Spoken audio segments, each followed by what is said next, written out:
మూడు చోట్ల యేసుక్రీస్తు మరణము కలుసుకున్నట్టుగా మనం చూస్తాం. ఒకటి, యేసుక్రీస్తు గ్రామంలోకి వెళుతున్నప్పుడు ఎదురుగా శవం వచ్చింది. ఆ శవము యేసు ఎదుట శవముగా ఉండలేకపోయింది, లేచి కూర్చుంది.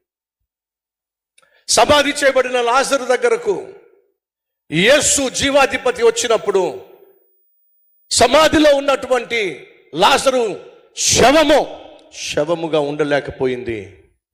జీవాధిపతి అయినటువంటి యేసు పిలుపు విని శవము జీవమై బయటకు వచ్చేసింది. చచ్చిపడి ఉన్నటువంటి చిన్నదాని దగ్గరకు జీవాధిపతి అయిన యేసు వచ్చి లే అని పిలిస్తే చచ్చిపోయిన ఆ చిన్నది లేచి కూర్చుంది. యేసు ఎక్కడ ఉంటాడో అక్కడ జీవము, మరణానికి చోటు లేదు.